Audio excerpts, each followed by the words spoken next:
ये रस्टिंग देख रहे हो, ये पता कहाँ पर है? ये है बाइक के टैंक के अंदर। गडकरी साहब बोल रहे थे ना, एक भी एग्जांपल ढूंढ के बता दो जिसको दिक्कत आ रही है एथेनॉल से। ये 1 अप्रैल 2023 गवर्नमेंट लोगों को गिफ्ट देती है, वो है E20 पेट्रोल। E20 ईंधन का शुभारंभ किया है और जिसे अच्छा लगे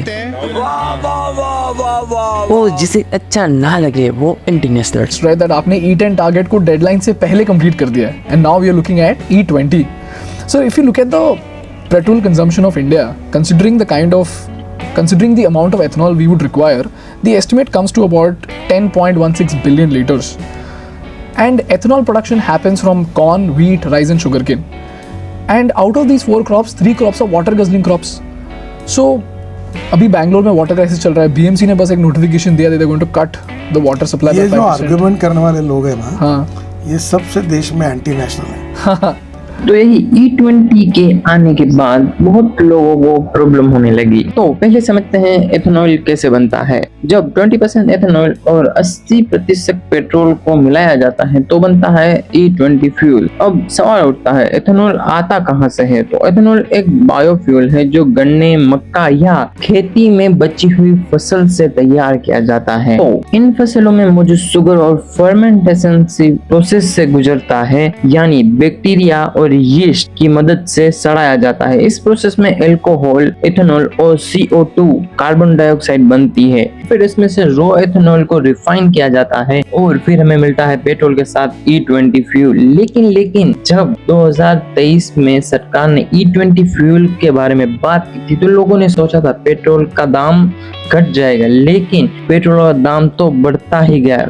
क्या गवर्नमेंट की प्रोमिस सिर्फ कागजों तक सीमित रहे हैं? 40% बिजली उसका अगर एवरेज पकड़ा जाएगा तो 15 रुपए लीटर पेट्रोल का भाव होगा।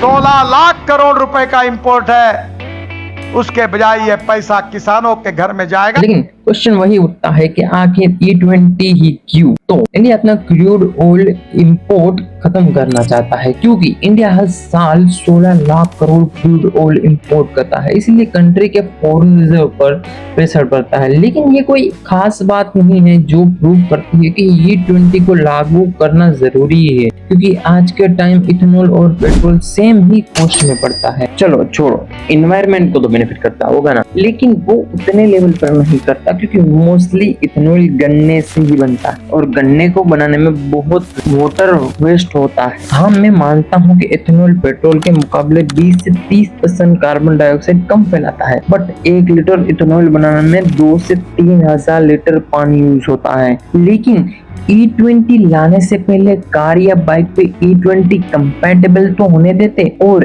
एक बात, इंडिया के 80 से 90% व्हीकल E20 कंपैटिबल है ही नहीं।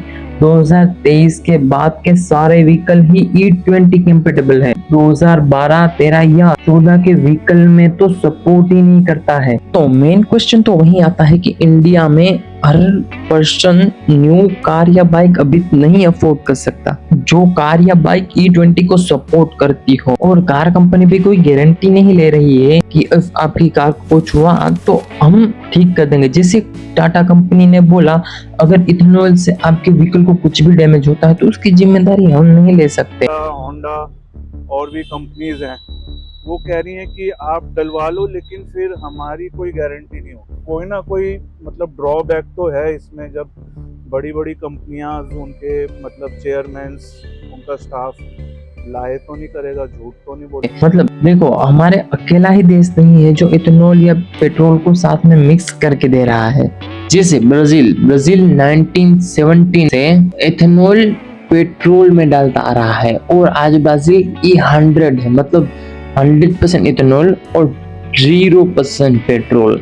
सभी व्हीकल नहीं, 80 से 90% व्हीकल E100 यूज करता है। लेकिन ब्राजील में छूट है कि इफ आपको 100% पेट्रोल चाहिए तो आपको मिल जाएगा। इंडिया में अभी ये अवेलेबल नहीं है। आप अपनी कोई भी मॉडल हो 2023 से पहले का हो तो आपको एक इथेनॉल E20 कार में या बाइक में डलवाना ही पड़ेगा, और कोई चॉइस ही नहीं है। प्रोडक्शन लाइंस को शिफ्ट करना। 2025 में करीब 1 लाख पेट्रोल पंप्स ने हमारे देश में पुराने ब्रांड्स जैसे E5 और E10 को बेचना बंद कर दिया, और अब E20 ही आपको हर जगह मिलेगा। लेकिन सब E20 पे इतना भड़क रहे हैं, तो हम जानते हैं कि E20 में प्रॉब्लम क्या है। देखो, पहले तो 100% पेट्रोल नहीं है। सेकंड, एथेनॉल एक ऐसा बायोफ्यूल है जो पानी सोखता है, मतलब आसपास के एनवायरनमेंट में जितना भी पानी होगा वो सोख लेगा। लेकिन आप अपनी कार या बाइक को एक जगह पर रखोगे तो आपकी पेट्रोल के टैंक में प्रॉब्लम आने लगेगी।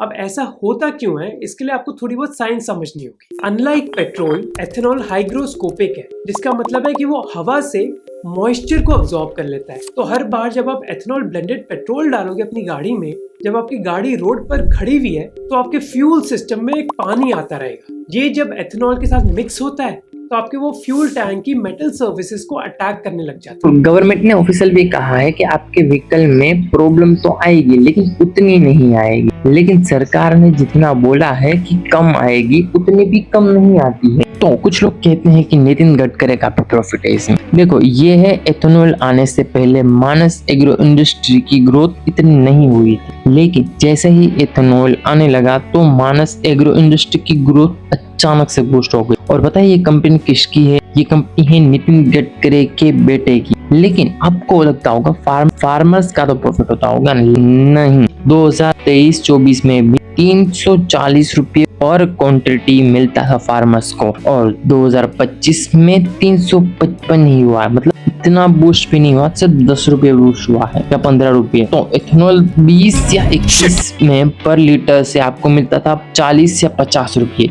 लेकिन 24-25 में ये हो गया 60 से 70। चलो मानो अभी हम E20 नहीं, बस हम 12% ही एथेनॉल डालते थे, मतलब अभी हम करंट 12% ही एथेनॉल डाल रहे हैं, तो इसका मतलब 30,000 करोड़ मिलते हैं कंपनी को। और तो और इसमें मींस कंपनी का ही प्रॉफिट है। मतलब तो हमें क्या करना चाहिए? ये सिंपल भाई, अपनी बाइक को चलाते रहो, और एक जगह अगर रखनी है तो अपनी बाइक का पेट्रोल निकाल लो, और ज्यादा अमीर हो तो दूसरी कार और बाइक भी ले सकते हो। और thank you for watching this video. तो आपका व्हीकल E20 सपोर्ट करता है या नहीं वो कमेंट करो, और बाकी जनता तो वही करेगी, एडजस्ट